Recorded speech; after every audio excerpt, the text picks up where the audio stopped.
Hello, hello, hello. Is this thing on?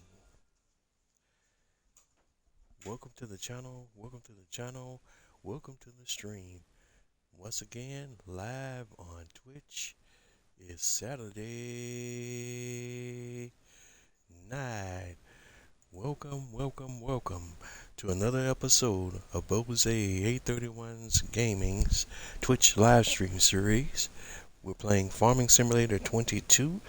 And we're on the Silverrun Forest map, which is the base map that comes with that Farming Simulator 22 expansion pack. Welcome, welcome, welcome. I hope everyone's having a wonderful day, night, or whatever it is in your neck of the woods or in your part of the world. Welcome, welcome, welcome.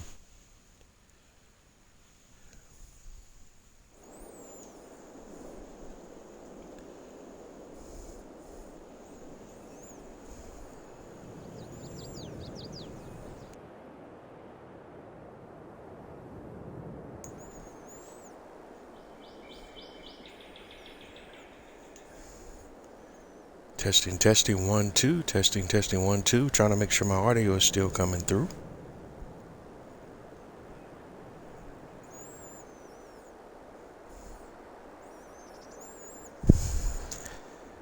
Alrighty.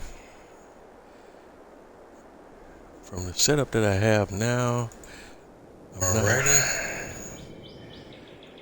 There we are. There we are. Okay, wasn't sure I was getting the full audio. Testing, testing, 1, 2. Testing, testing, 1, 2.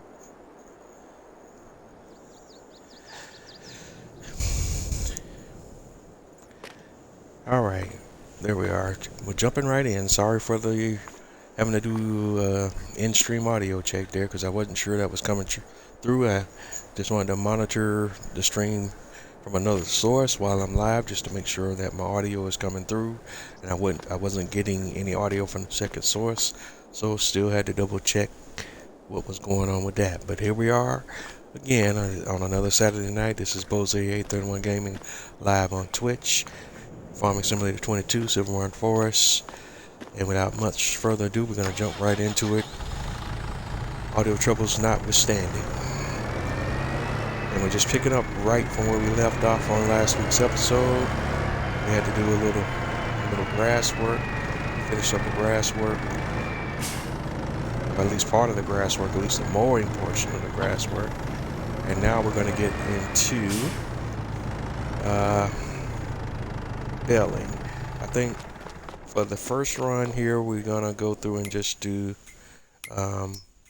some grass bales, and then we'll work towards doing hay and silage and some other things depending on where we're at in the process and what the needs of my farm are and what the needs of the animals are, and so on and so forth.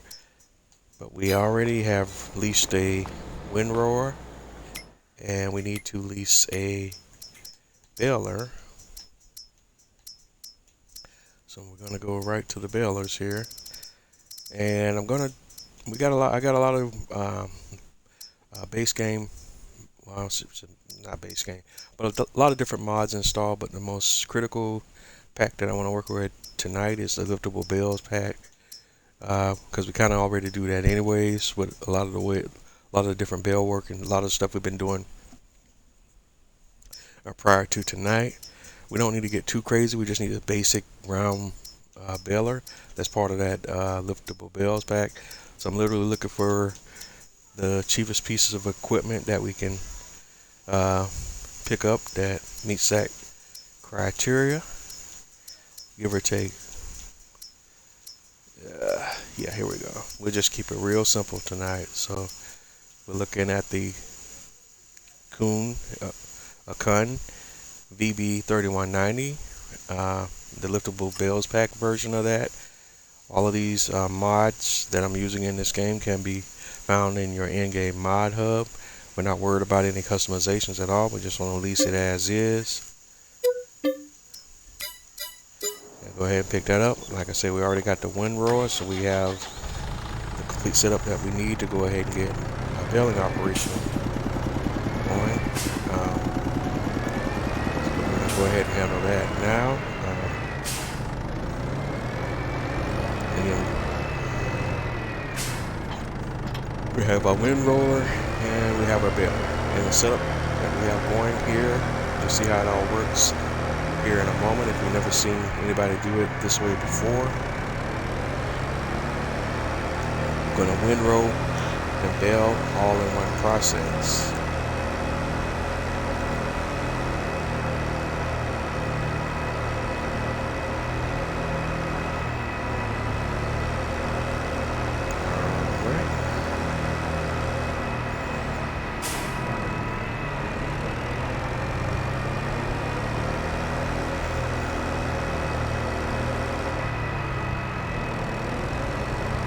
So our next stop is our grass field. And once there, we're going to go ahead and lower and unfold our windrower.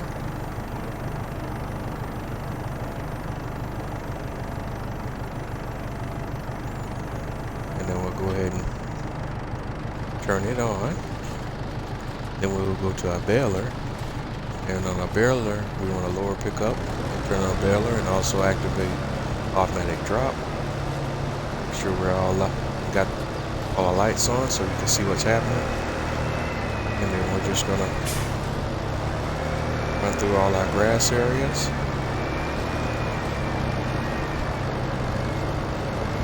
We start picking up our grass that we previously mowed, turning it into grass beds.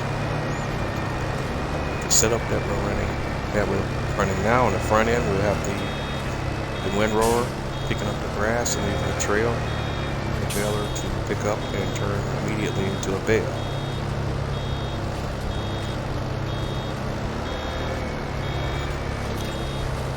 And we have automatic drops, so once a bale is complete, the baler will automatically kick out the bales, and that's pretty much all there is to this setup.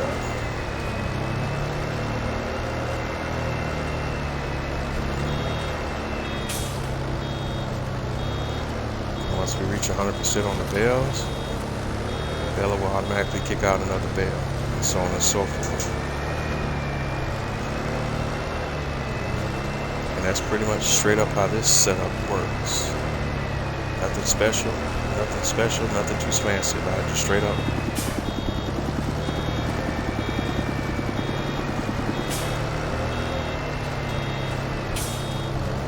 Windrow, bale and go. And of course we're going to miss some areas because this is not a perfect setup, but it's still close enough for what we're trying to get accomplished here tonight.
Since we missed a little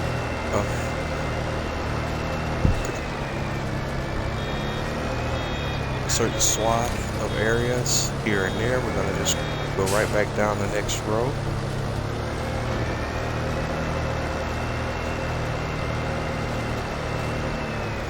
Try to pick up some of the areas that we missed.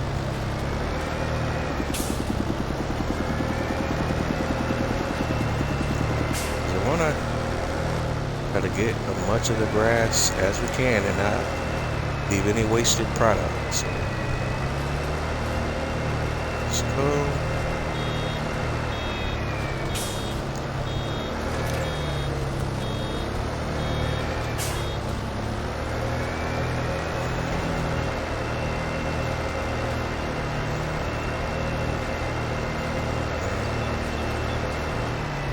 we're not always going for perfection, but we do want to get as much of the previously mowed grass that we can.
Alright, now I'm making this more difficult than it needs to be. Alright, let's hop out here. Because you have this whole liftable bells thing going on, so I shouldn't even have to trouble myself with bells being in the way. Because we can literally pick them up and move them out the way. They're creating a unnecessary challenge with what we're trying to accomplish here. So let's first of all, let's just do that and make sure that again we're not creating any unnecessary challenges where there need not be. So just run down here a little bit. We can hug the wall there and get that mixed area. Then we got to get that there. Move that bell over. All right. Good there. And there's some patches of material there that we can pick up. Just want to make sure all the bells out of the way. All right. So now it should be good to go. And I'm sorry about the darkness here.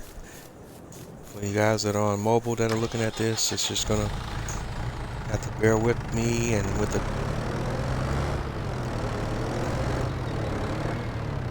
okay, we missed the main one right there, didn't we? Yeah, that we did. Didn't see ya. Let's go ahead and grab that one, move that out the way. Now we should be in much better shape. Turn the lights on here. That should help with any visibility issues for you guys that are watching on mobile. Let's turn everything back on.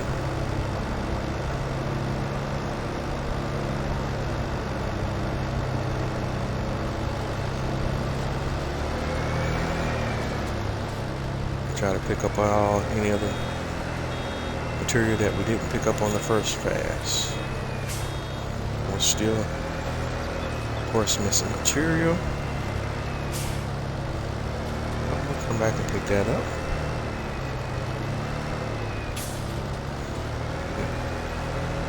Try to get as much material as we can.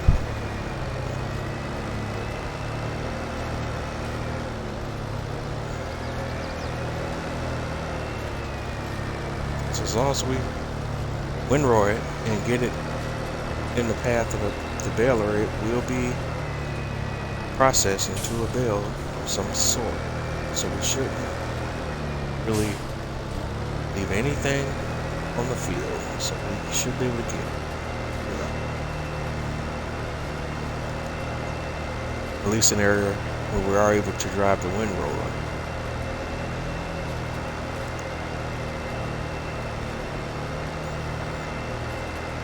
Again, not perfection, but once we're done, there should be only some of the tiniest missed patches on the field.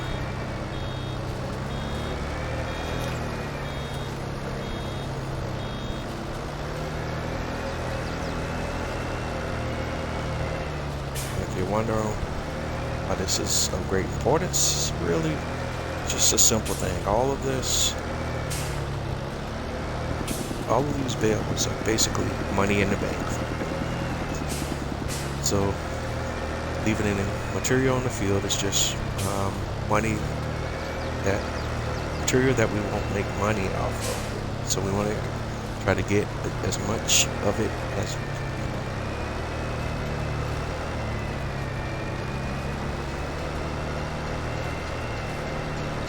Alright, so let's get this whole configuration turned around.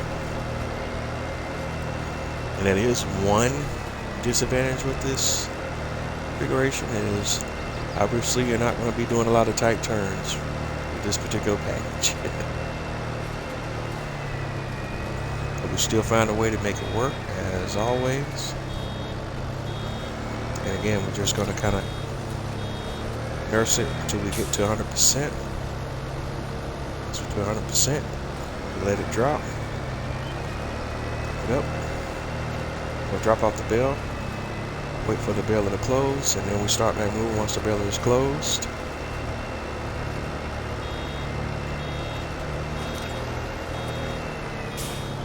Oh man.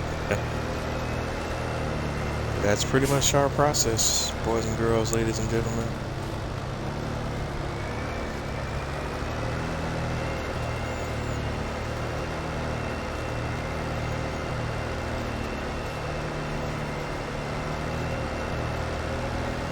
Alright, let's circle back around.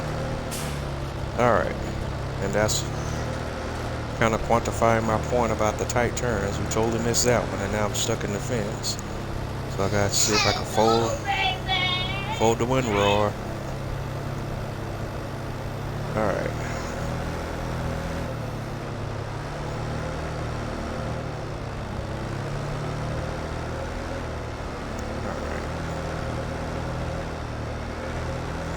Totally not wanting to cooperate right now. We're magically stuck in the fence. Hello, Mr. Baby.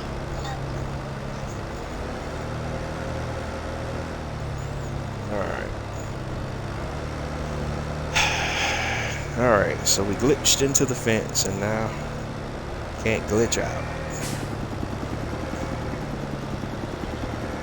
So, let's see if I can.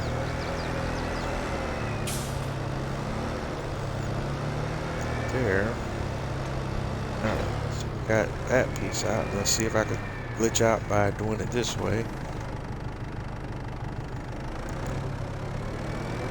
Still won't let me back out, will it? Won't let me go in either direction.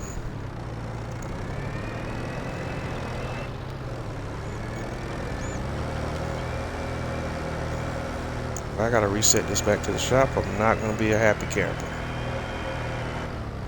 Alright, there it is. I think.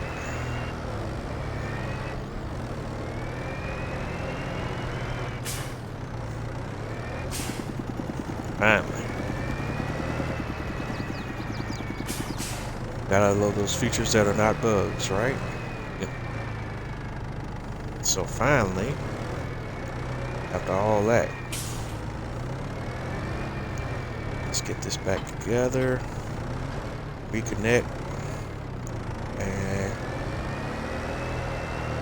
try not to experience any more fun bugs, quirks, glitches, etc. So let's unfold the wind roar once again.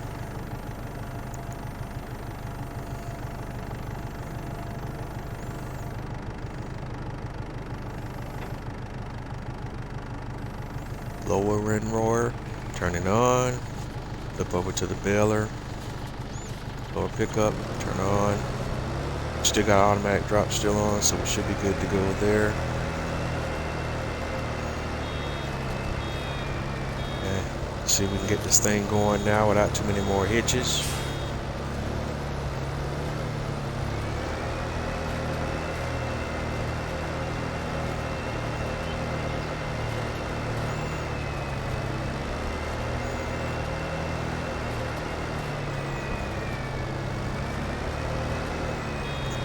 And the only thing I think we'll do different next time I do this is we need to make sure that we have the largest capacity round baler that we can use, so that we're not having to pop out a bale every few seconds.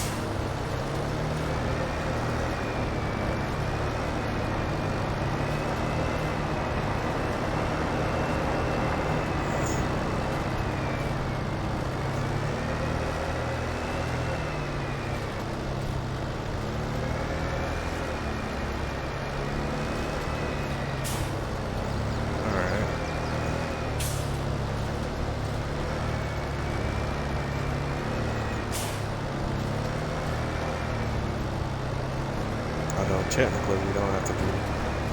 I just opted for round bales. We could have opted for square bales, and square bales have a larger capacity by default, anyways. So maybe next time we bale, we'll just do square bales instead.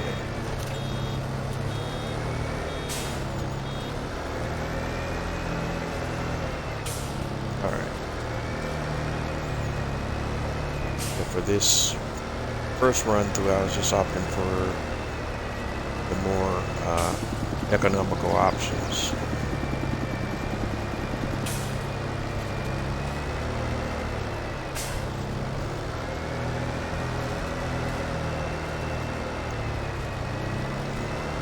Alright, still a patch that we missed back there, but again, we're not going to get every single drop, so it's okay.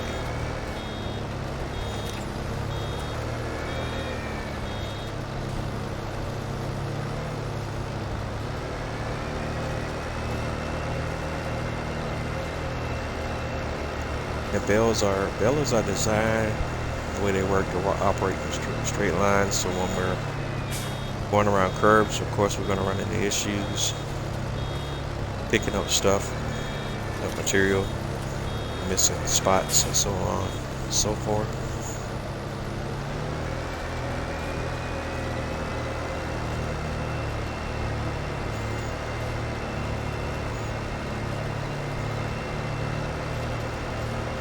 But again, that's okay. We're going to have more than enough bales when we're done here.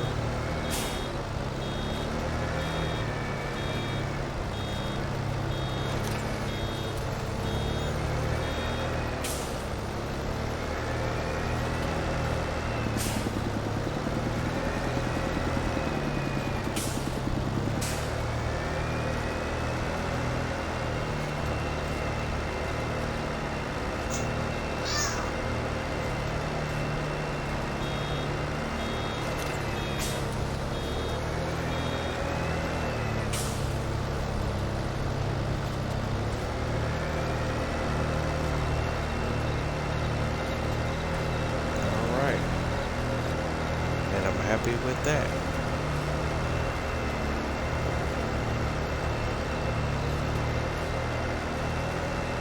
Sorry for, again, my apology for the late night bailing operations, but that's just what it is. And then this episode tonight, I want to go ahead and get this knocked out and done as soon as possible, so we're not stopping just because it's night. But I know this is not going to make for the best video, depending on what resolution and what kind of device you're watching this episode on.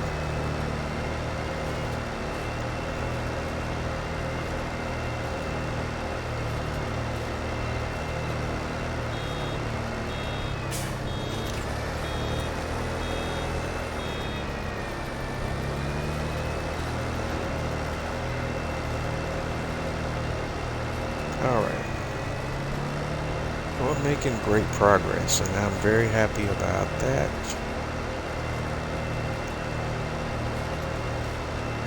Just have to loop everything around and just start working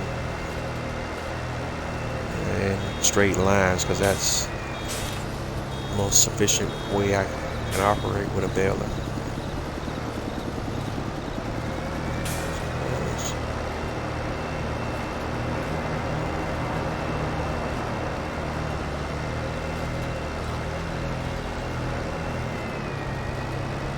Alright, we'll get this operation turned around. And again, we're shooting to try to operate in a straight line. That's only then will we produce the best results.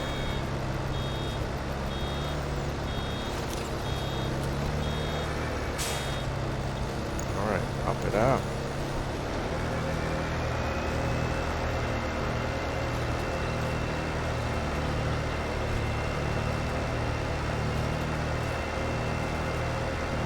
Instead of taking the curb again this time, we're just going to move in a straight line. Close. I knew we still started to pick up a little too early, so we missed the area there.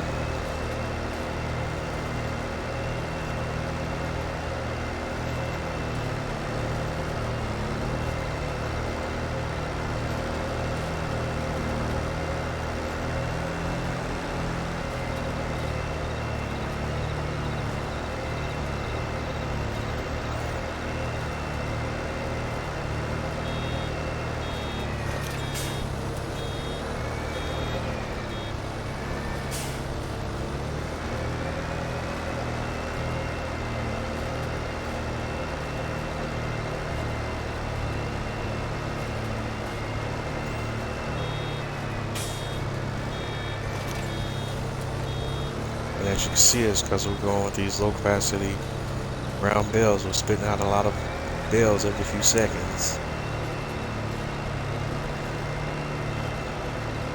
And that's just interesting. This is from a very small area that we're covering here.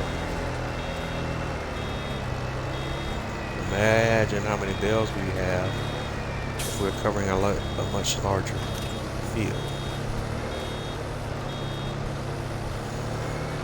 And on consoles, we do have a bell limit, and I don't recall what those numbers are off the top of my head at the moment, but I want to say I believe it's 250 bells, if I'm not mistaken.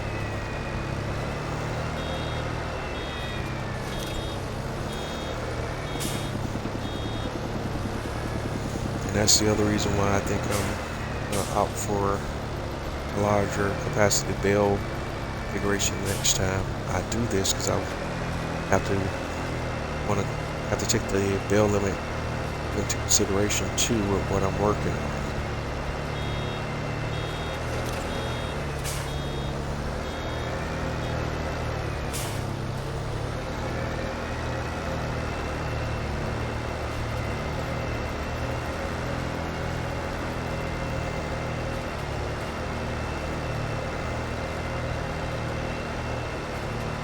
We're doing good so far.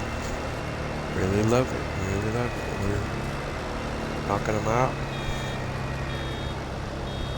Once we have the bells, I can test some other ideas or theories that I wanted to look at. But we'll get to that once we finish this operation and we have our bells. So next thing is going to be figuring out what we're going to do as far as our bell storage. Cool thing is, because of some of the animal cans that I opted to use in this playthrough, especially the cow barns, they have bell storage built into the building. I don't necessarily have to have separate buildings for bell storage.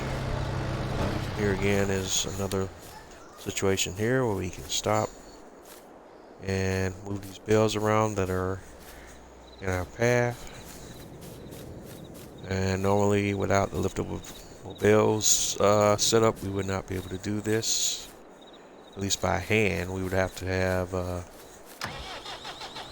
bell forks installed and then come through and move them around that way.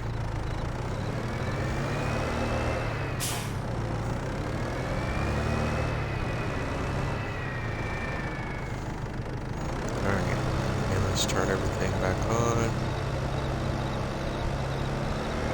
Bell is already on, so we can just kind of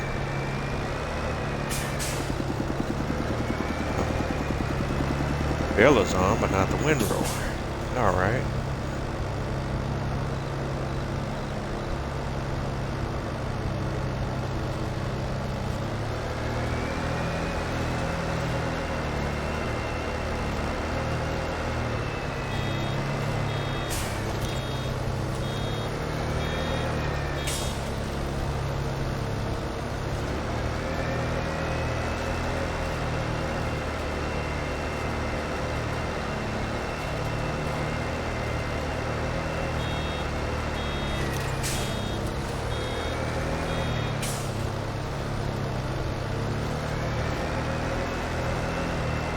And again, just kind of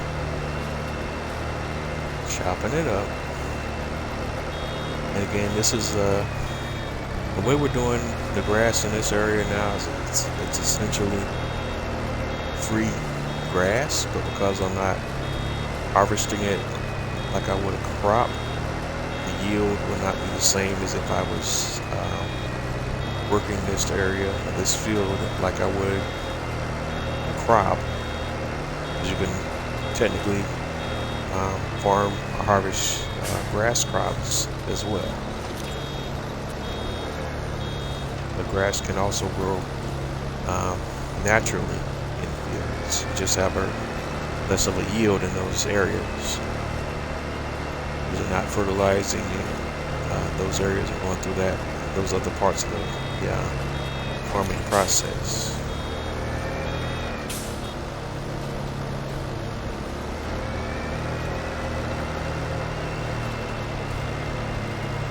And when we get into the whole farming piece, I'm gonna have to kind of do a little trial and error anyways, because it's been, like I said, a while since I've done some farming, especially playing with precision farming.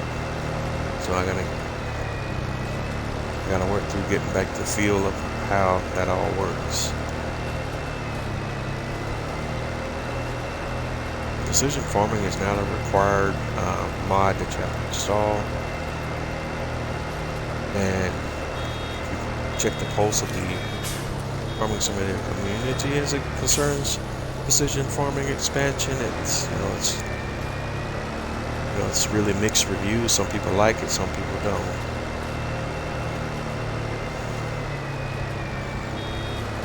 Some people are gonna love to throw their own personal politics into it and say it's all a political thing, climate change, yada yada yada.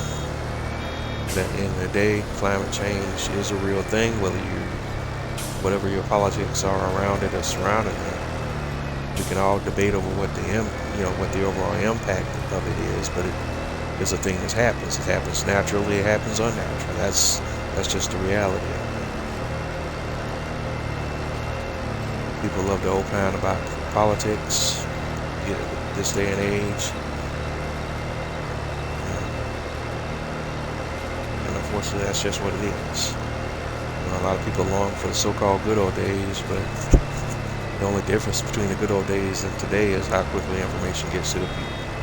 People have always been the same, and they always will. They have the same capacity for good and evil that they've always had. And that's really the bottom line. That's me. I'm gonna go ahead and get off my soapbox. All right.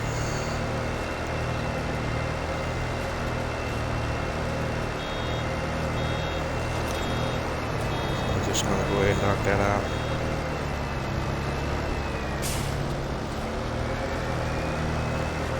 And just kind of taking our time getting through this field. We're getting close, but we still got a long way to go.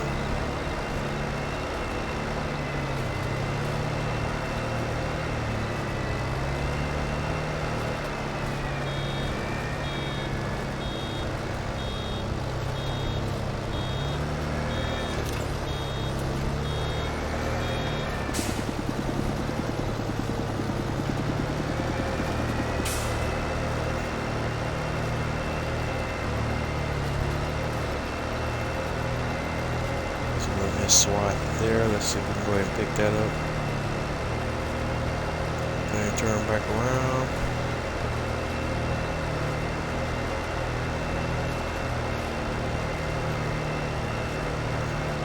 That's really even a little surprising to me. I didn't think we were gonna get that many bells out of this area, but we're getting a lot of bells out of this small field.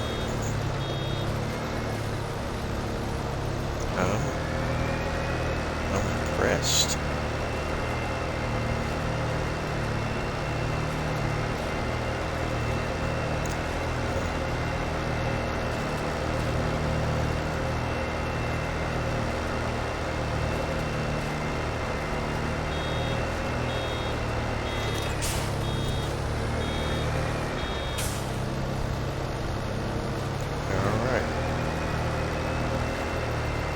And if we had a fast baler, we wouldn't have to stop and kick out the bills as they're formed.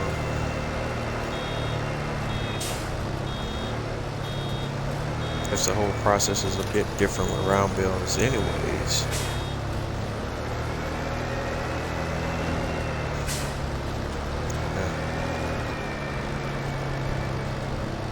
And in case if you hadn't noticed as much, I really hate having to backtrack and pick up material.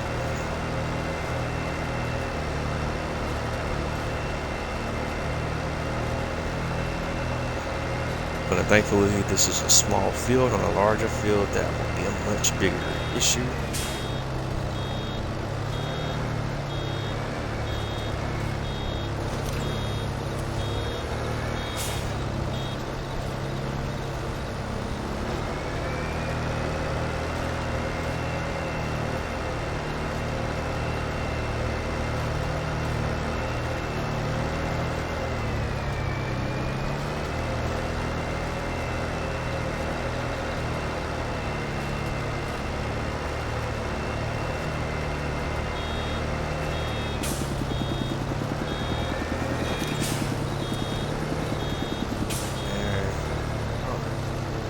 Still coming along okay.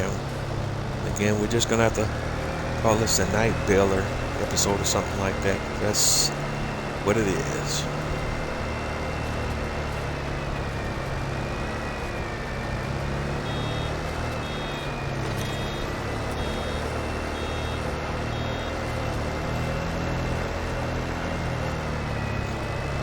Alright, let's get that there. Alright. No, we're still missing material. See what you run into is when you're not moving in a straight line, it's easy to miss material. Again, the balers are designed to perform their operations ideally in a straight line. That's when you get the best performance. Whenever you're doing anything that takes it where it's not having to operate not in a straight line, that's when you leave material on the ground.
There you can see, had to go at an angle a little bit to get around the bell that was in the way, and that caused me to miss some material right away.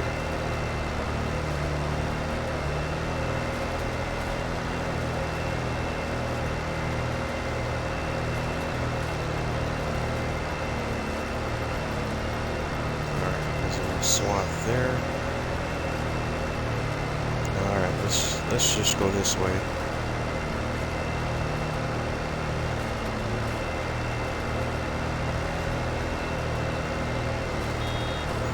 are starting to run into a little bit of a challenge now with all the bales scattered about.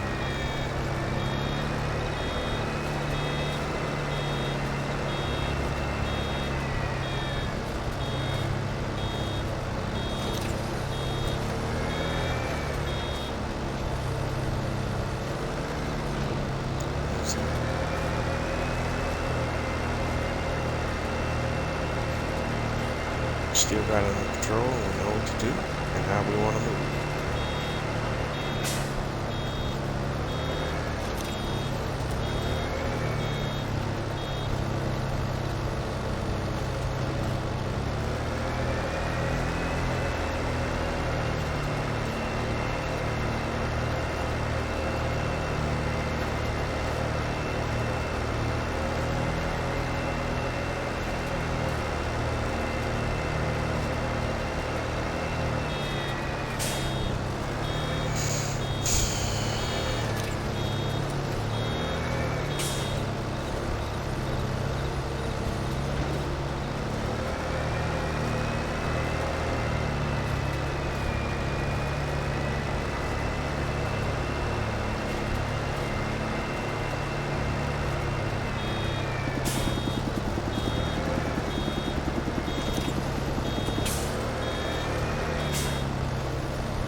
Alright, so we finally got through the process of baling. And we can go ahead and turn in our leased equipment. Let's go ahead and turn the windrower back in. We don't need that. We can go ahead and turn our baler back in. We don't need that. And now, since we're done with the night ops. Sorry I had to send y'all through that. We'll go ahead and move on to the next day. Just wanted to get rid of some of those leasing costs. Can't get rid of all of them.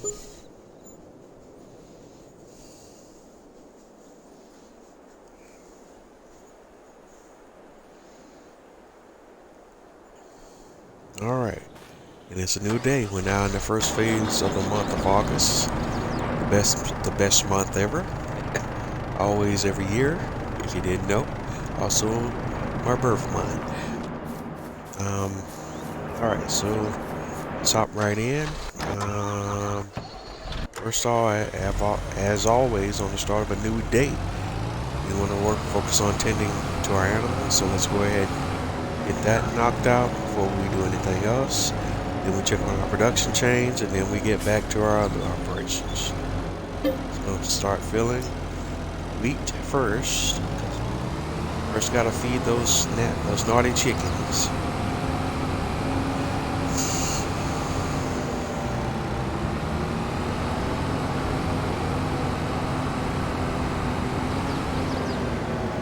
Next up is the chicken pens.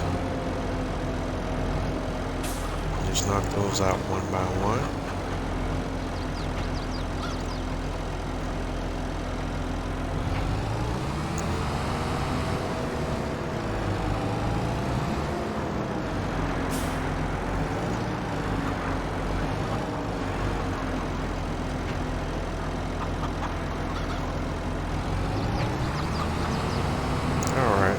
Looks like we're going to run out of material here, so we're probably going to have to make a run to the feed store, get some more supply, and we will, and we're out. So next stop is the shop.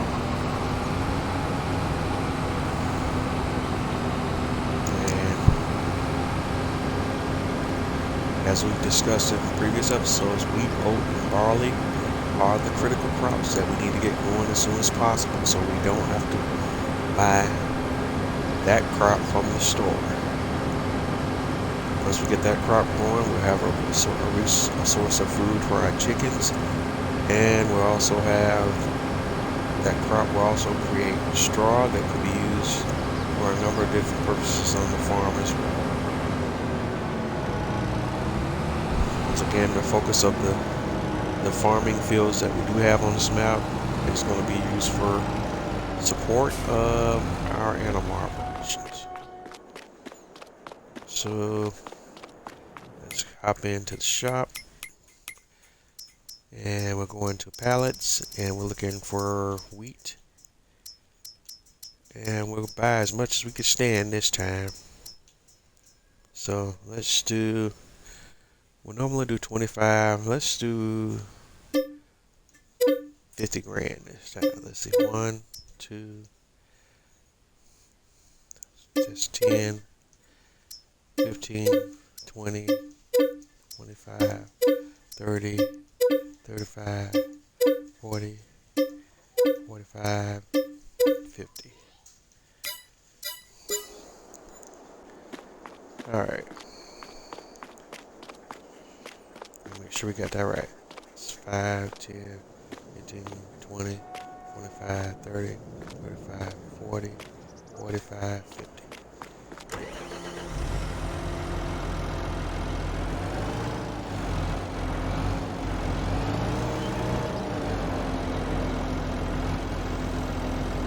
Once we're in a position, the tipper will start automatically filling.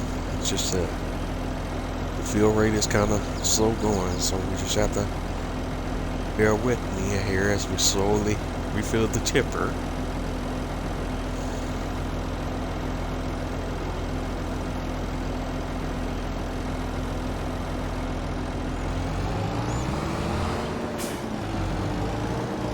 And I think as a rule of thumb tonight, we might do 50 grand or 50,000 liters for any resupplies operations tonight. Just to potentially cut down on our frequency of trips to the shop for refills.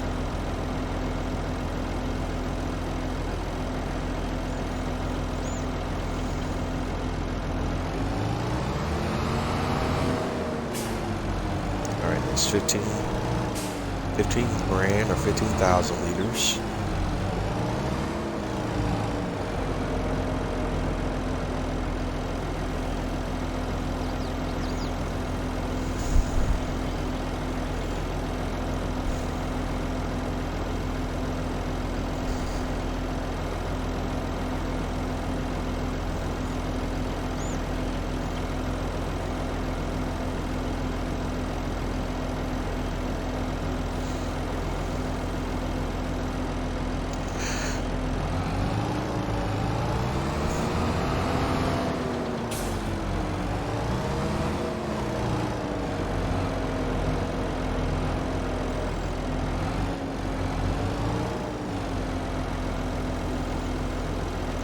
Right.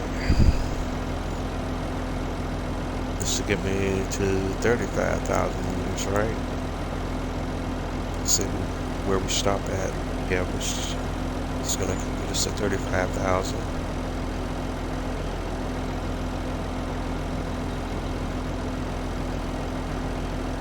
So we're still going after that. We're gonna have some breakdown.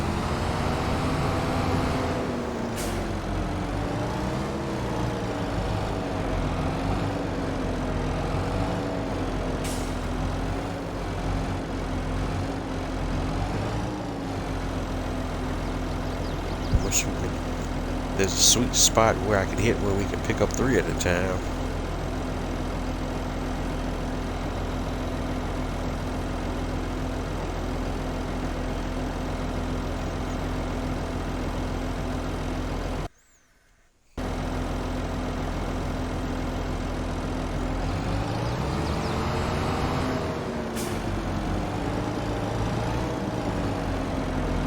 Alright, the last pallet.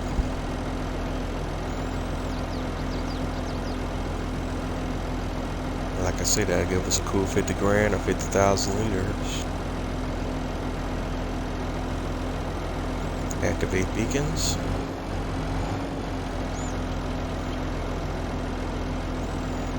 Thought I had them on already, but I guess I forgot.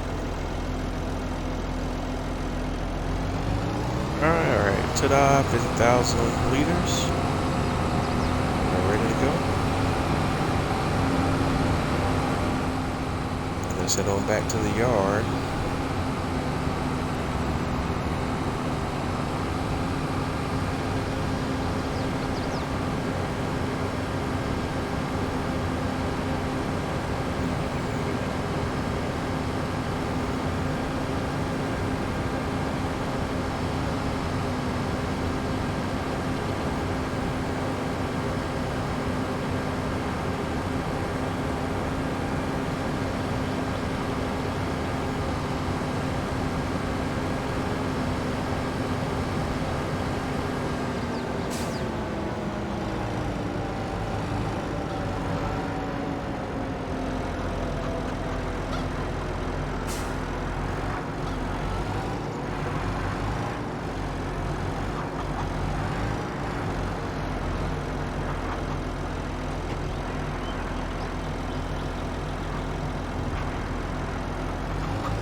So we finished off that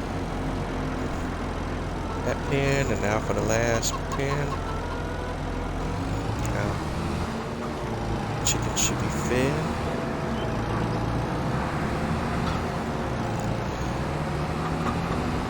And we could unload our excess wheat back into our silo.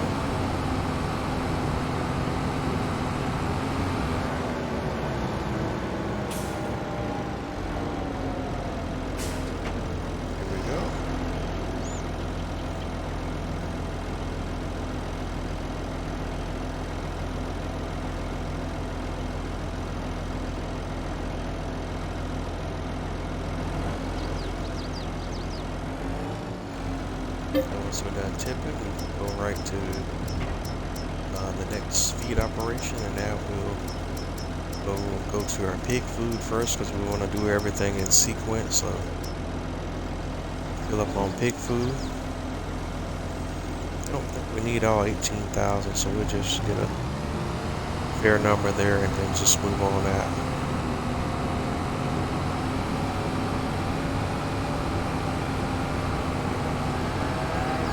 So 11,985 liters should be more than enough in theory, but let's see. Pick food. Yeah, we'll be alright. Let's see. They only took a little over 3,000 and some change. So, at the worst case scenario, this should be about the same over here.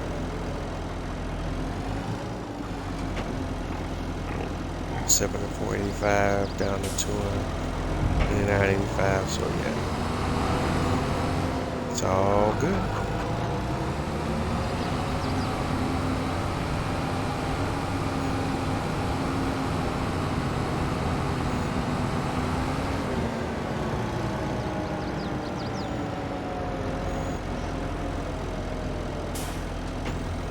So our next material choice is going to be straw.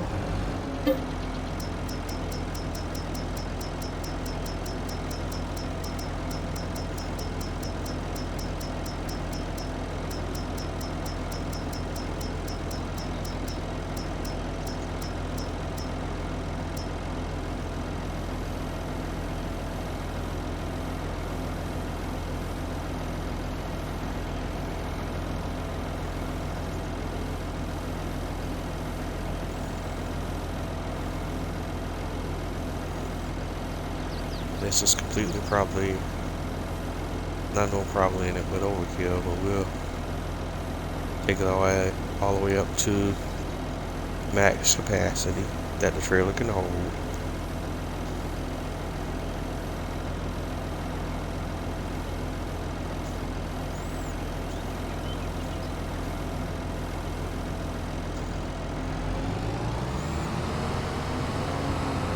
Just 82,000 liters, which is the same as the namesake of the studio that built this mod. That's 82 studios, 82,000 liters.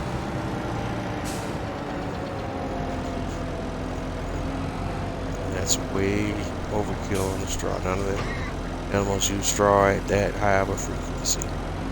Alright, there's your pigs. That's over 2,000 liters there. Do it some change. It should be the same over here next door. Thereabouts. Alright.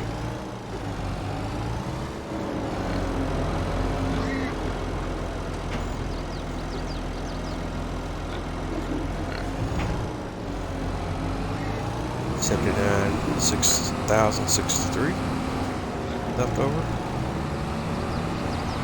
And then we gotta address the cows.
Alright, so we got all the straw needs met for all the animals.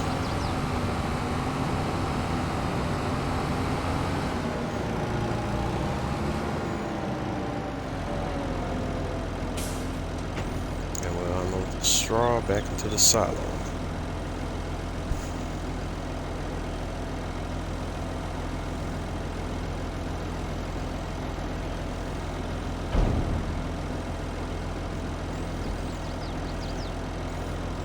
And next up is TMR for the cows.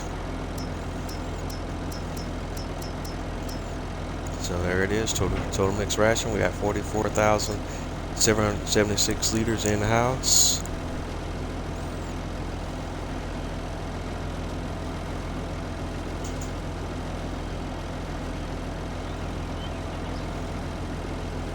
We'll go ahead and fill up on that. Because I don't have a full feel of on how much TMR the cows will actually need, so just fill it all the way up and drop it off accordingly.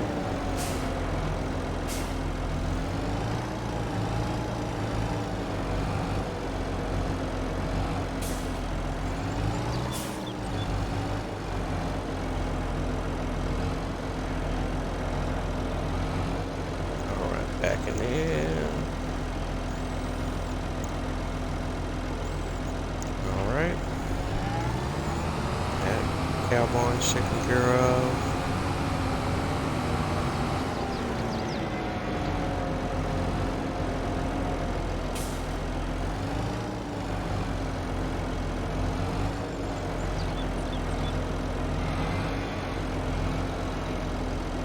And then for the second cow barn, and we'll go ahead and drop off the TMR there.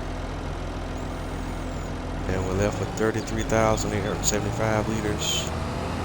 We'll go ahead and put that back in the silo.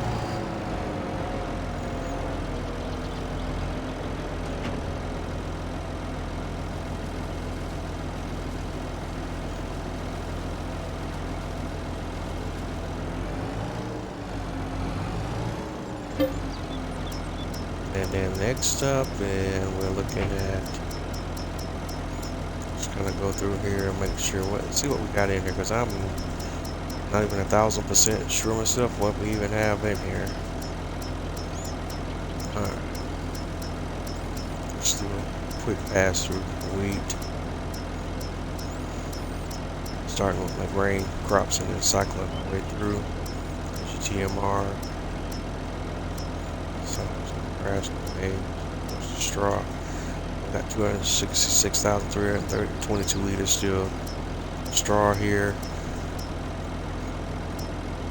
So fertilizer, manure, pig foods, 9,874 liters. Probably need to be up on that shortly. And that's it. Okay.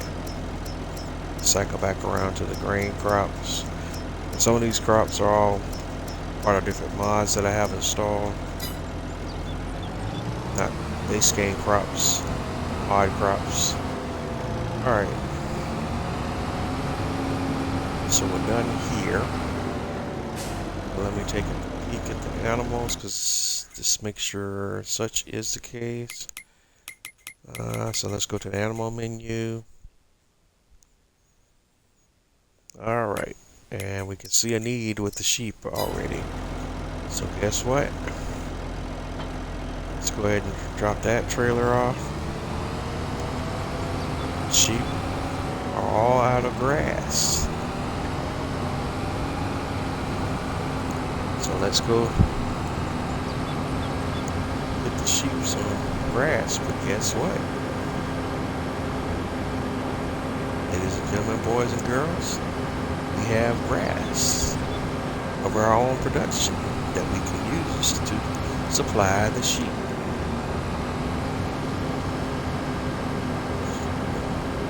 That's what we're going to be doing next. We're headed to the shop, and we need to lease a piece of equipment that will allow us to pick up the bales and get them to the sheep. So let's go into our shop menu here and see. We're going to look under balers, under tools, and we're under bale loaders, excuse me. And we're gonna go with the DPW. It's one of my favorite devices. Is DPW 1800, but I want to use a modded version of it with the auto load functionality. That's part of the liftable bales pack. And we'll get the one. The extension doesn't really do anything as far as allowing us to have more bales, so we'll just go ahead and lease this piece now.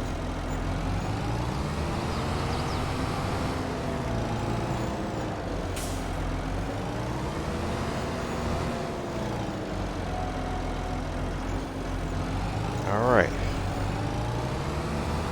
now we got it up and running.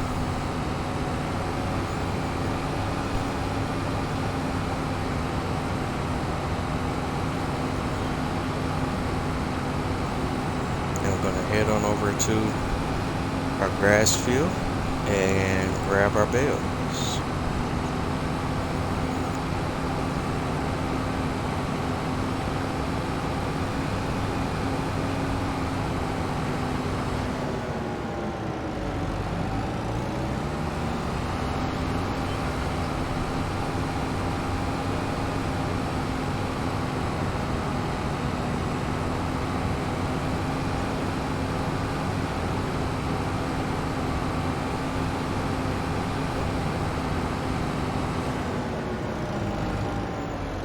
Alright, we're here. I didn't realize we already had a tractor over here, so I could use this tractor. We're going to set our bale loader into operating position, and then just swing through and just start collecting the bales that we made previously. Boom, boom.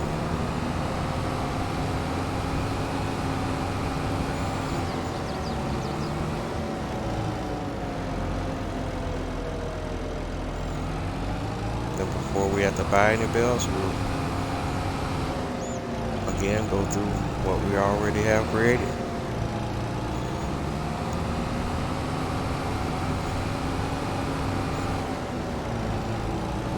And once we get this thing processed in a proper flow, we shouldn't have to buy bales again.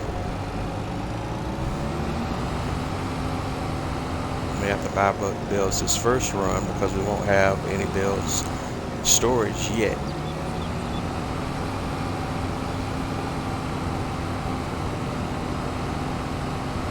And once we cycle through this, go through a few cycles of this process, if we have our grass grows back and we bale it, mow it, row it, bale roll, mow it, row it, and bale it, we'll accumulate more bales that we can then store for when we're ready for when we actually need them.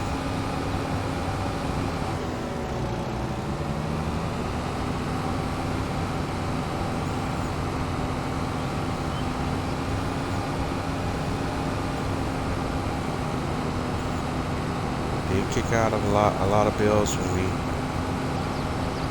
did this process earlier, so that's one load there. And now we want to switch to transporting position.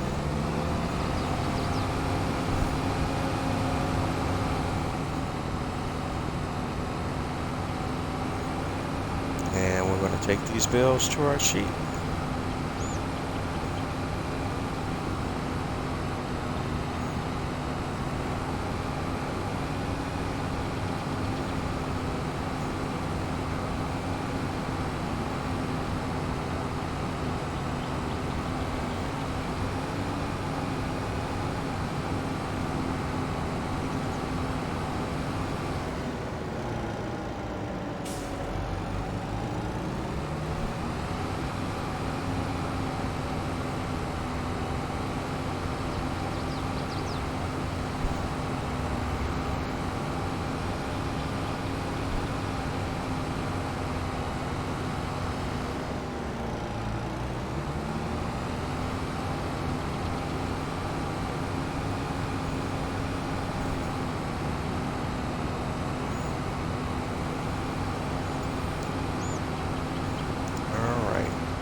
Now I think we're going to start the sheep pen in the back.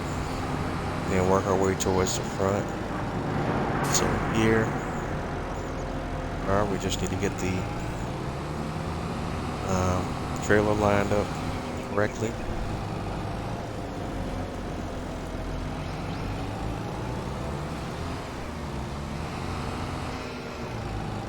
And in the correct position.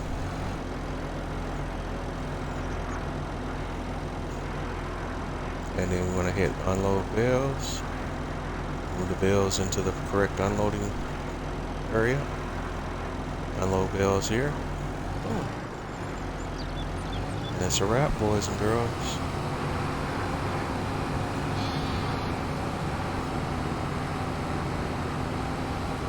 Now we're going to head back over to our grass field again. Grab another load of bales. And it's the same operation.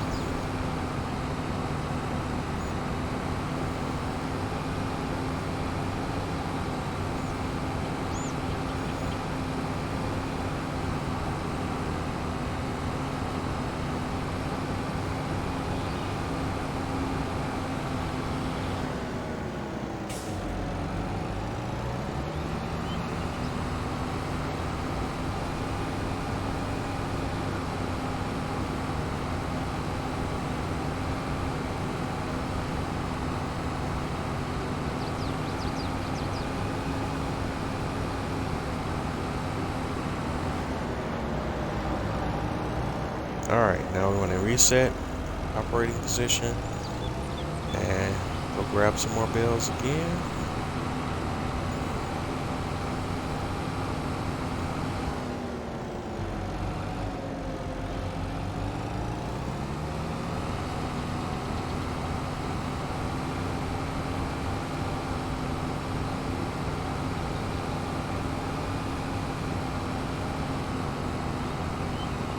Let's see, this baler can hold a maximum of 28. Let's see if we get another 28 on here. I don't think we have 28, but let's see how far we can get. I might be wrong, but certainly gonna come close. We don't make it.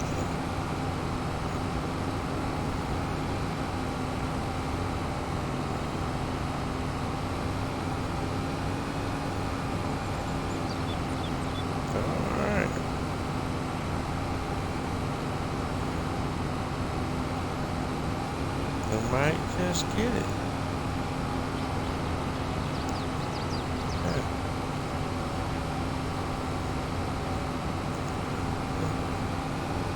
I think we will.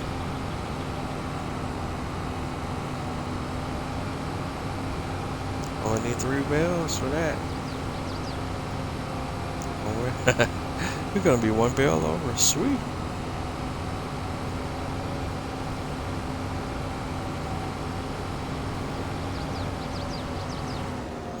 Alright, let's switch to transporting position.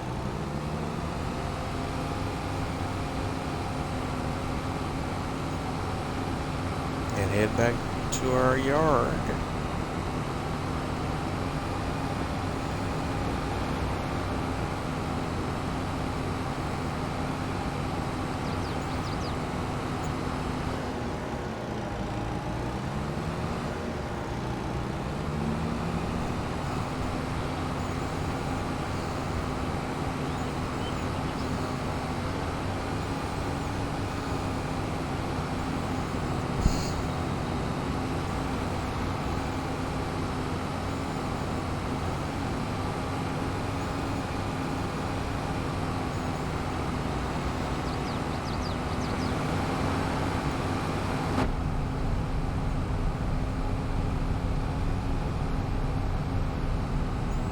That's what the view looks like from inside the cab of the tractor.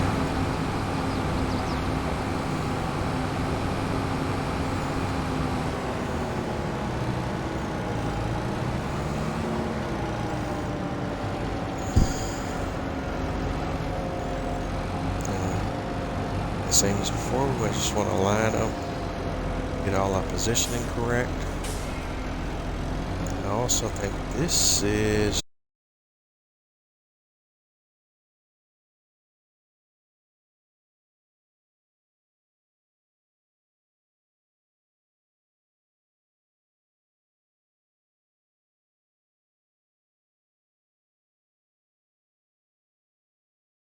position where we want them at. Go ahead and unload bells here. And boom, boom.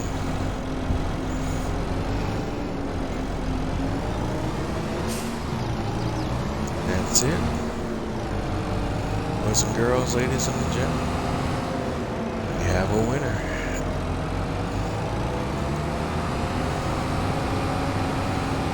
Now we just have that one bell. We're going to go ahead and reset. And we'll go back and pick up our lone bell.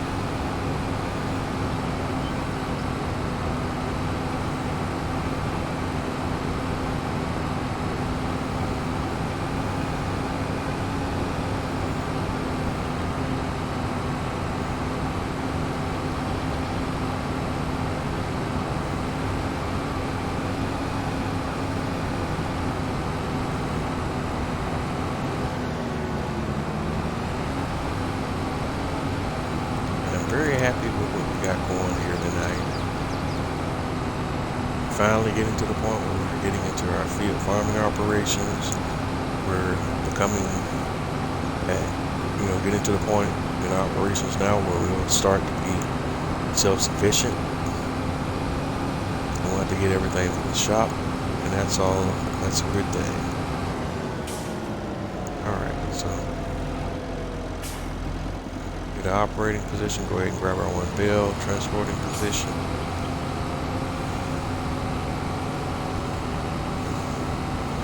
And even with this one bell, I think I can still go ahead and test the theory or the idea that I was referring to, earlier. But once we get over here to our cowboy, I'll show you what I'm talking about. When we do get our bells, another set of bells going, we're going to have to, number one, decide what type of bells we're going to be putting together, whether it be grass, hay, straw, or silage.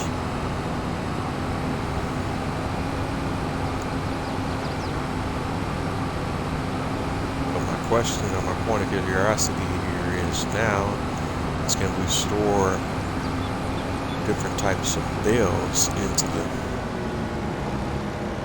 built-in bell storage in these cow barns. These cow barns are actually kind of like two different mods built into one. They have the bell storage building built into these cow barns.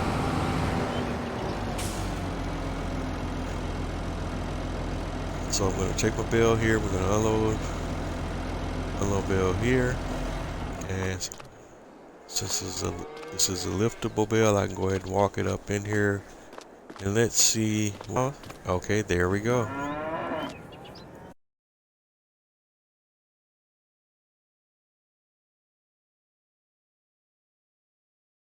Types, different bell shapes. You can store them here up until the bell limit capacity. Okay, that's great. That's what I needed to know. Now,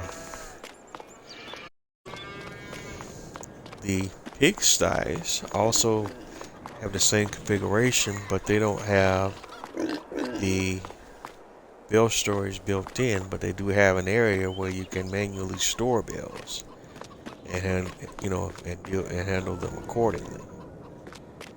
So there's that feature as well with the pig barns. So we're done here.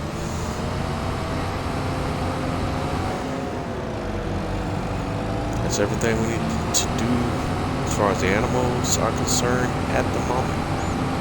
So I'm gonna go ahead and bring this tractor on around.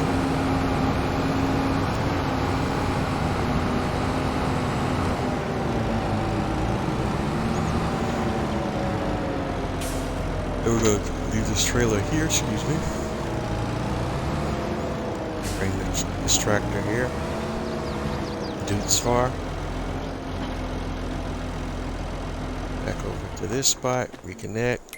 We don't need the leased loader trailer anymore. So we can go ahead and return that back to the shop. And we can now, let's check on our production chain, see if we have any needs there. Barrel factory looks good. Furniture factory looks good. Flooring factory looks good. Shingle factory is good. Wood turner is good. That's it. I did say art accessories factory, didn't I? I don't know if I did or not. But they're good. Pet accessories factory is good. Well, the sawmill is down to its last bit of material. But we're going to address that shortly as well. We got to get back in to the whole forestry thing. Iron furnace is maxed out, so we just have to leave that where it is for right now. That's cool.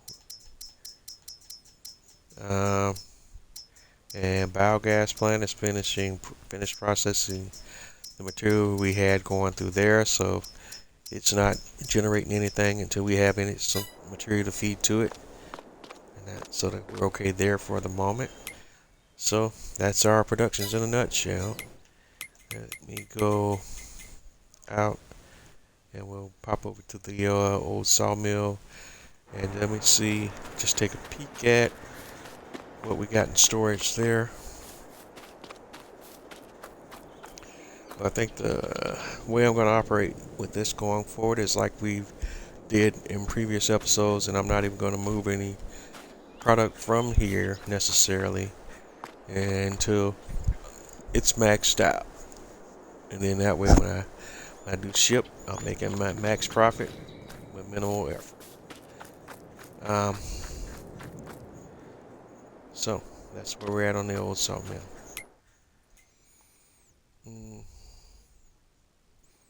Alright, so next up, boatyard.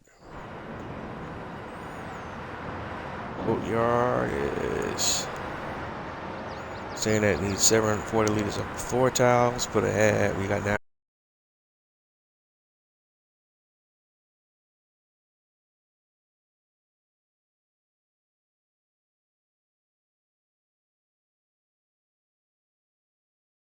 At where we're at on the farming, because I don't want to miss any time frames there. We said we were going to plant either wheat or barley. I think the general thought process was barley, but we can't plant until the month of September. So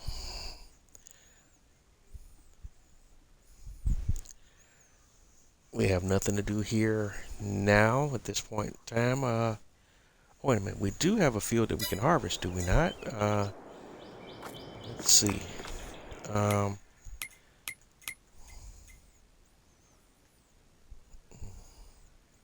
Crop types.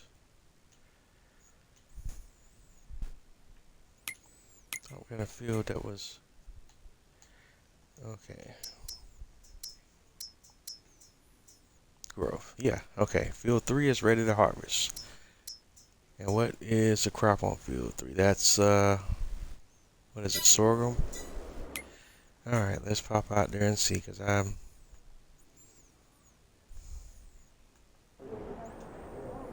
what is field 3?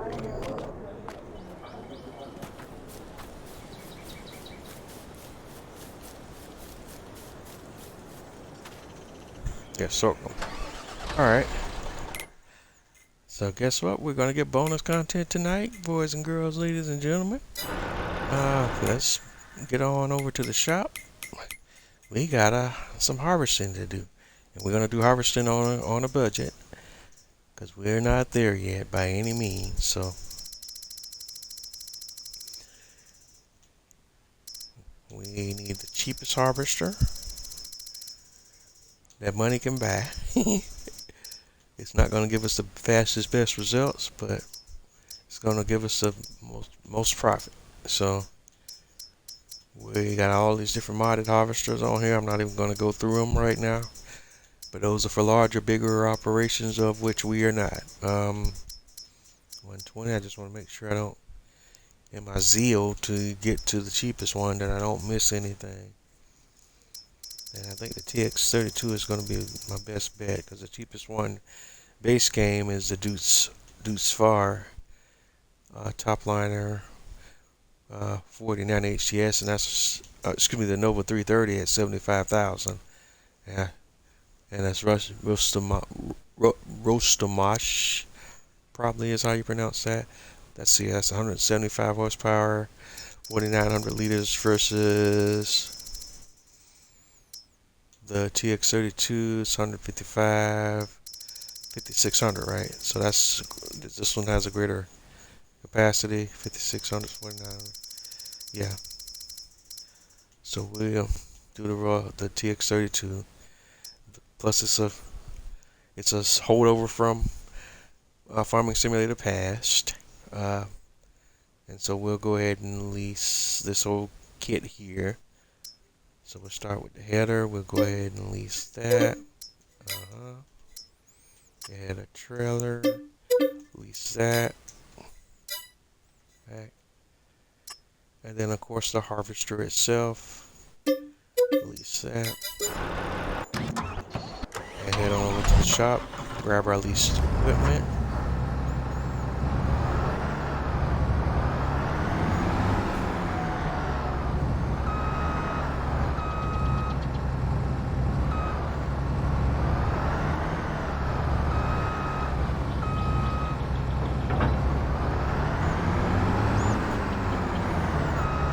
Thing I didn't think about is whether or not this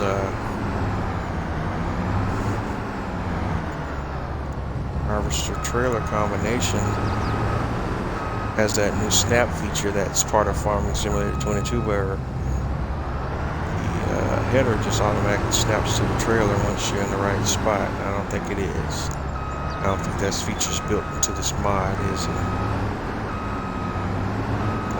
We're about to find out. It doesn't look like it, no.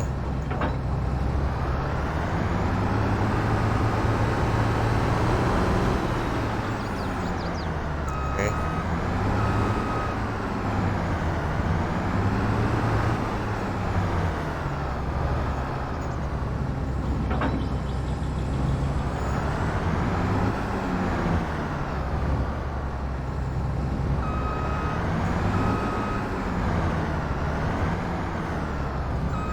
To be honest, I'm not exactly sure what is the correct configuration for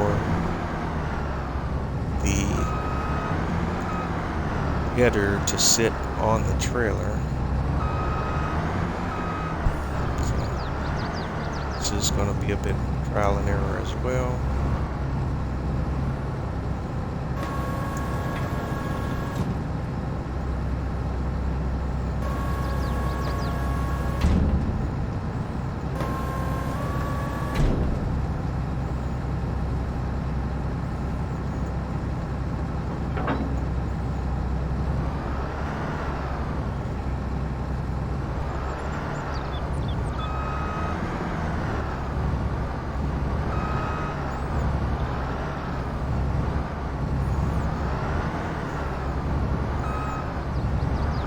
Prior to Farming Simulator 22, every header combination was all trial and error anyway. So that's a throwback to how we used to have to do it. Alright, so we headed to field 3.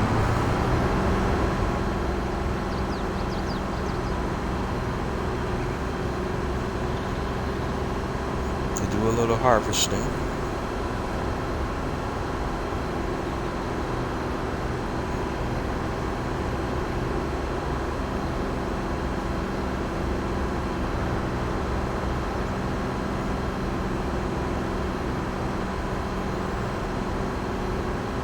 As you see, this harvester is extremely slow. Most of them are, so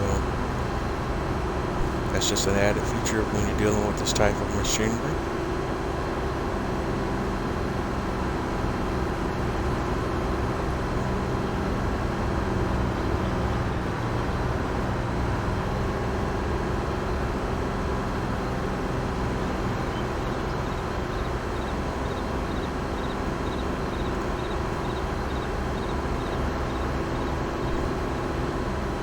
Actually, gotta look at our map because how far out is field 3 is.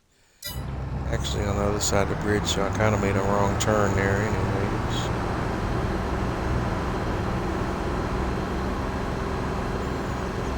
So we got a long, slow ride ahead of us, ladies and gentlemen, boys and girls.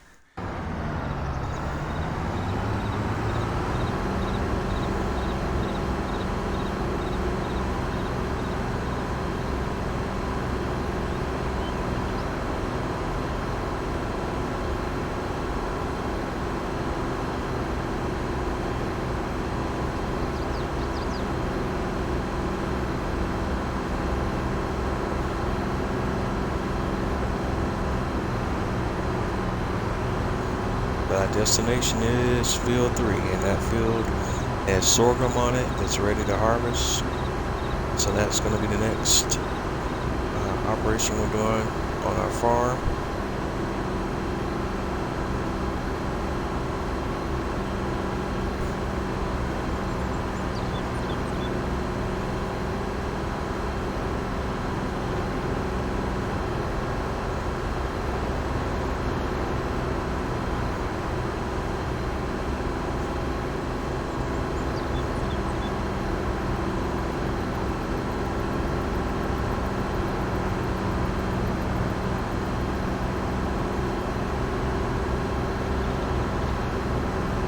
Can we purchase that little section of land there, get rid of that rock, and put some sheds over there.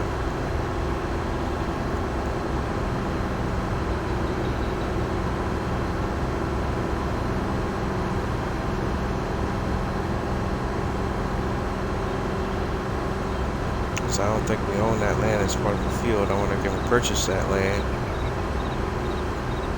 Let's take a look at that shortly.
Let's see, where's our entry point to get to field 3? It's this road here.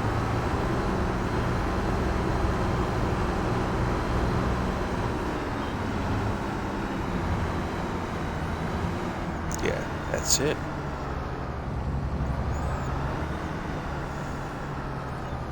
And we just gotta figure out here now where we're gonna set up our harvester.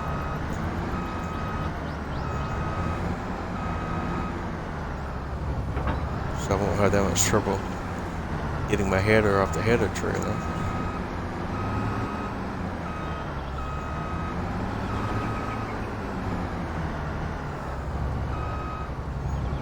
We do have a few trees in the area. That could be also some targets that I can come back to and address with my whole forestry setup. And I think we will, because trees on our property are always money in the bank. Alright, so we got a harvester in position. We're going to go ahead and unfold our harvester, get it ready for operation. Go with our header, and we do want to have a straw swath.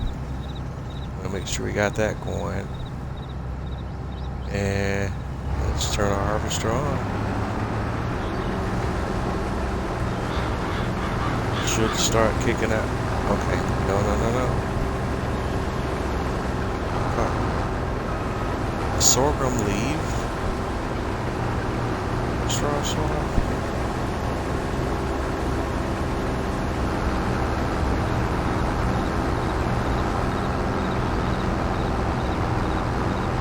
Yeah, sorghum doesn't leave a straw swamp.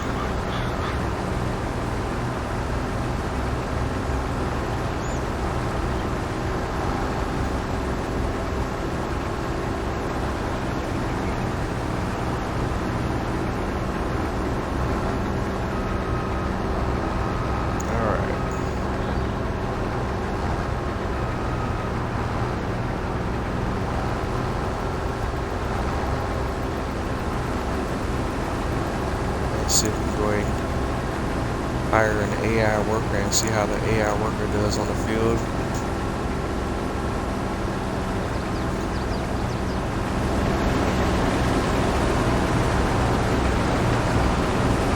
So we hired Susie. And Susie's our AI worker. She's gonna work the field, but we're gonna keep an eye on her to make sure she doesn't do anything crazy here.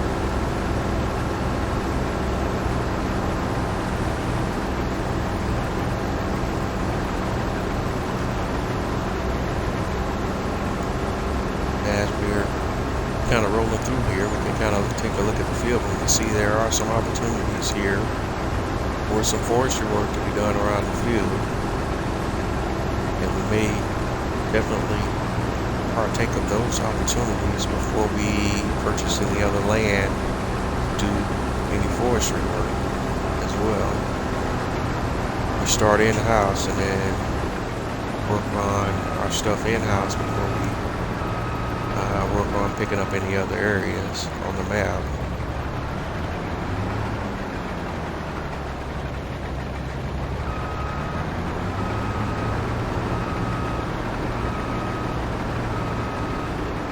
Alright, so far so good. The worker did mess that part up. Was able to turn the harvester around without any issues and line it up properly. This is not a super irregularly shaped field, so ordinarily the worker shouldn't run into too much trouble, but don't want to jinx everything just yet.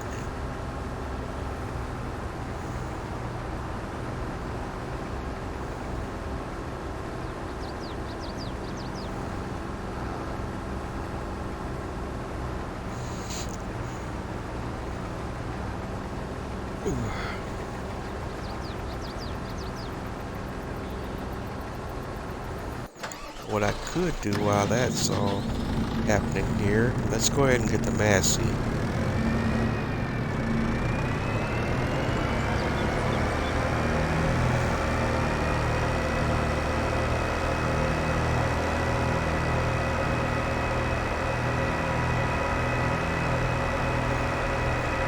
And since we are identifying that we're going to go ahead and do some forestry work around those fields, we're going to go ahead and start our cleanup right now by getting rid of some of those smaller trees that are not even going to be worth the effort, but still get some money out of them. So let's go ahead and grab this tree devourer mod.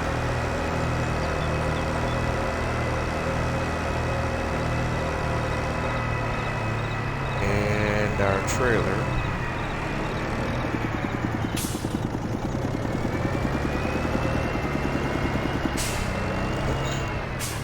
Coming in on the wrong side here.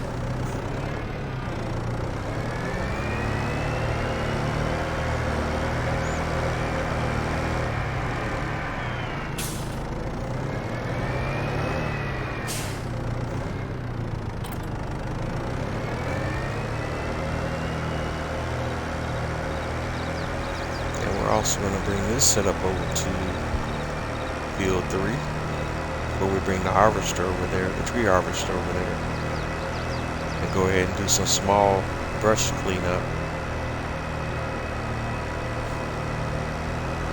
Yeah, we can put a shed over there if we purchase that land. I just need to look and see at least one shed over in that area.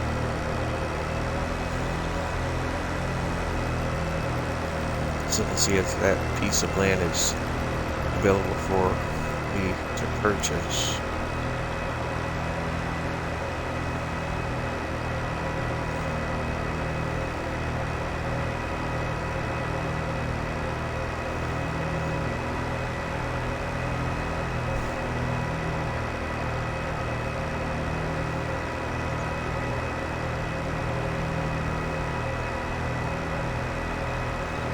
And we're finally getting to that point in the game now where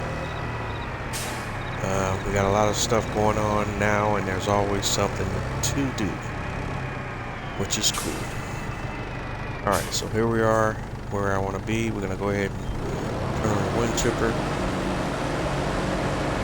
We're going to get to work.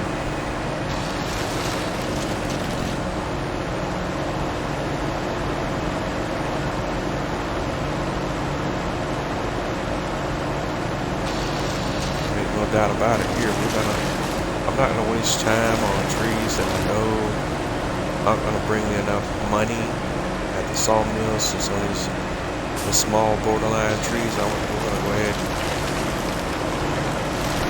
kind of grind them right on up, right on out.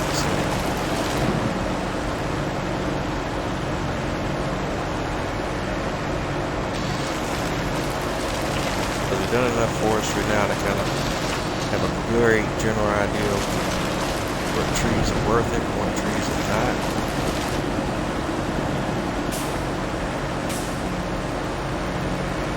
Generally, you just want to go for the thicker stuff. And the smaller stuff, just go ahead and turn that into sawdust.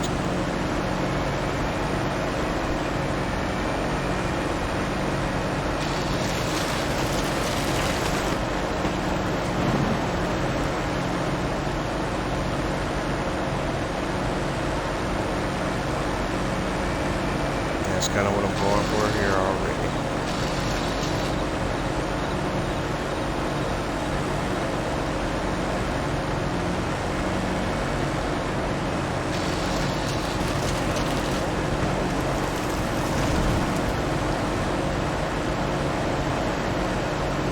With that in mind, it probably won't take me long to fill this trailer up. So, wood chips. Quickly haul that back over to our nearest buyer that's offering the best prices for wood chips, and turn that right around in profit that we can use right away.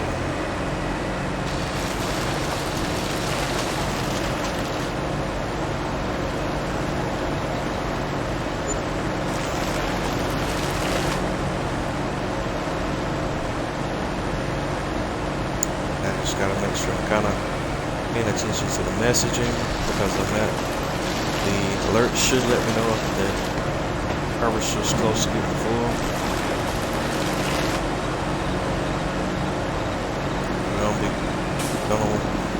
Don't want to be paying a worker for just idle time. Just want to be mindful of that.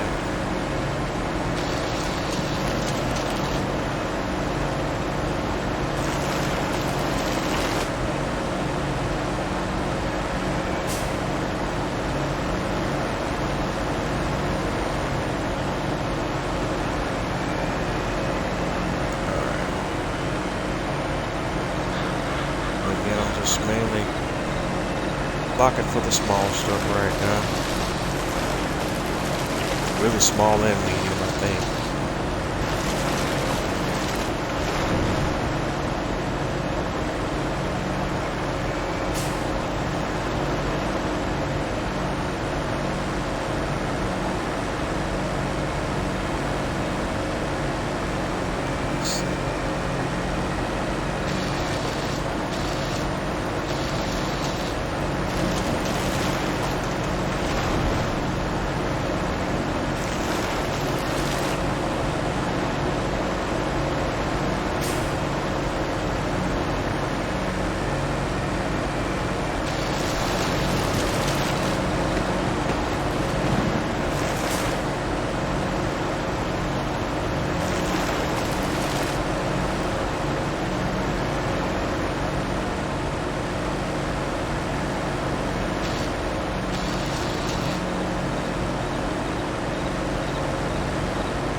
fun, interesting, productive episode tonight.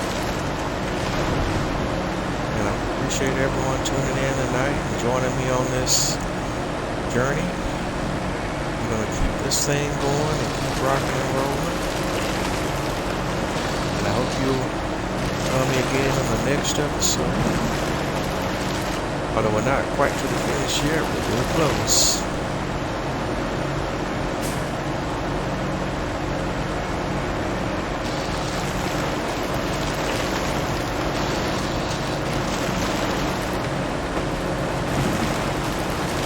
As you see, where we're at now, we're going to have a lot of different points or revenue streams or sources of income here going forward. Uh-oh. I think I did miss a message here. Looks like my harvester's ready to stop. Yep.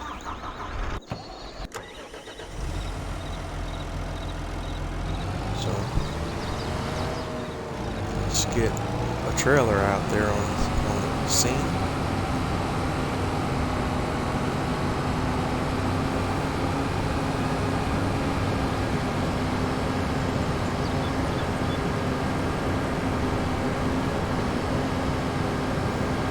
A different trailer, I should say, because I got one trailer hauling wood chips.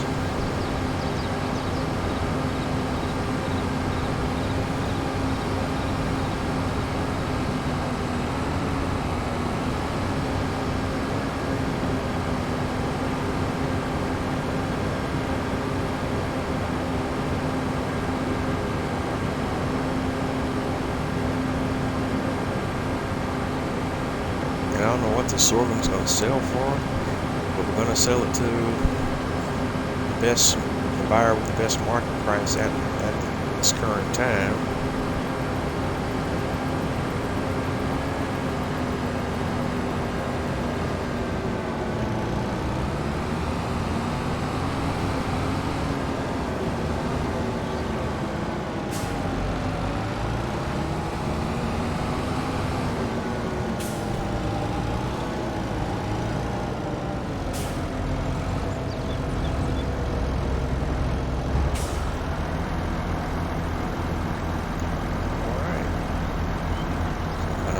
Our load of sorghum.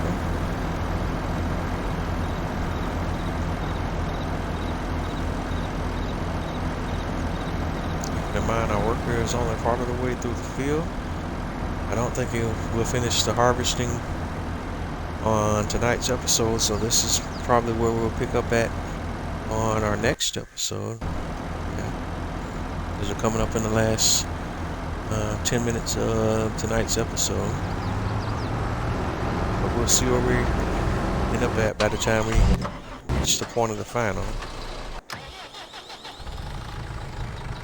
Alright. Turn it back on. Alright, that's a little push there. Okay, I'm gonna shoot for the real scheme and stuff.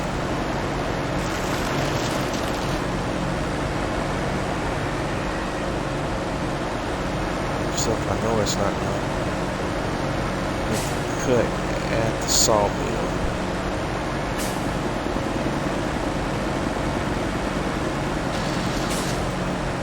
And in that case, the pun is intended.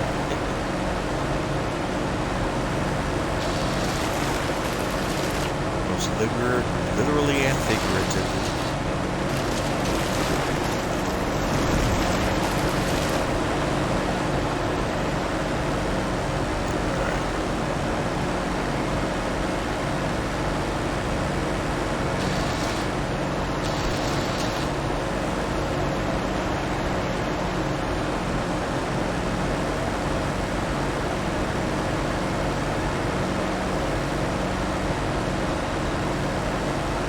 Also got to be mindful once this whole configuration gets a little too full, my tractor's going to struggle trying to pull it. Kind of already there.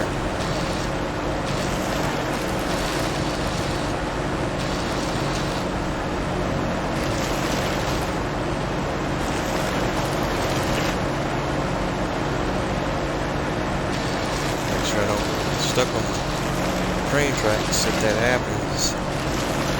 Get mollywopped by the train.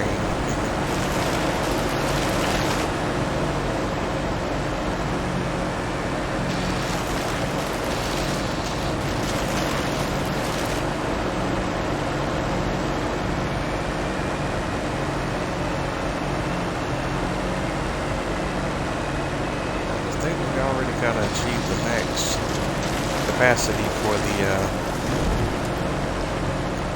trailer that we got here right now.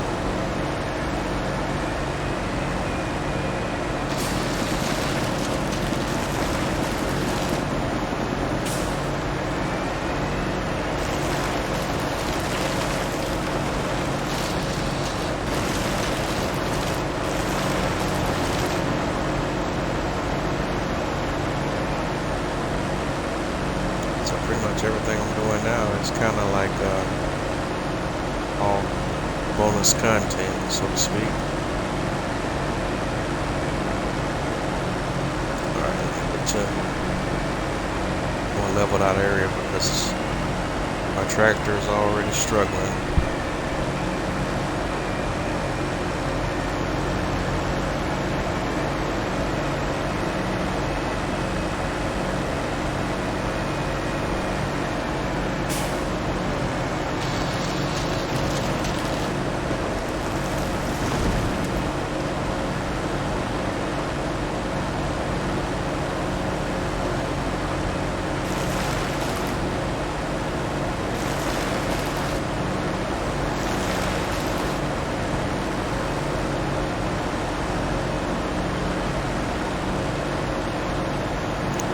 Something there.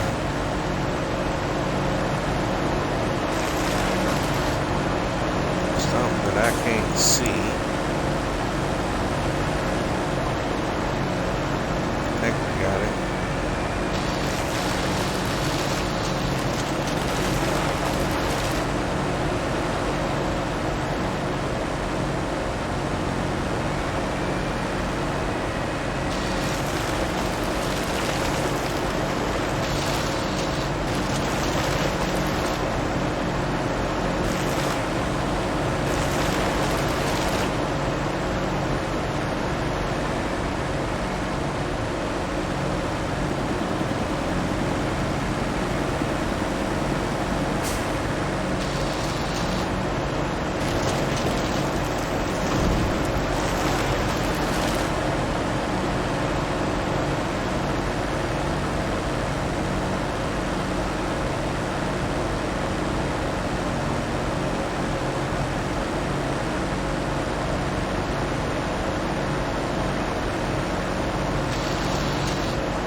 Ran that sucker out.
so far.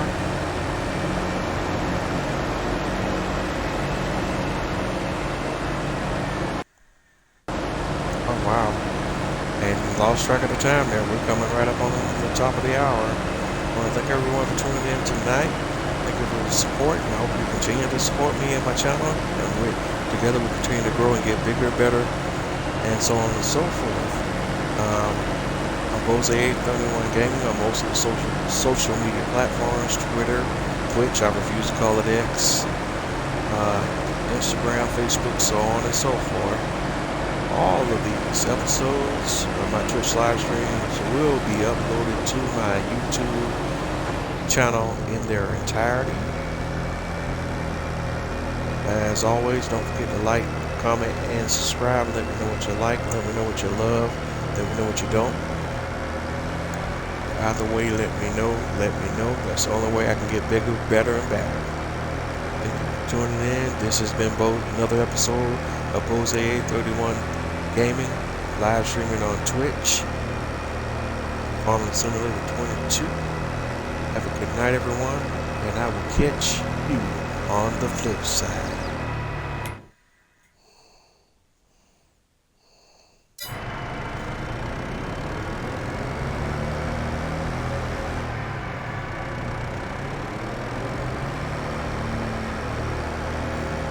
And of course, before we hop off here, just so I'll let you know, because this will happen off camera, is we're going to sell our wood chips to vendor with the best price. That will happen off camera. When we come back in on the next episode, we'll be picking up from there.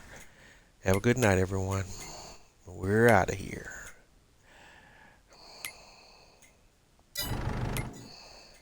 Find the right controls.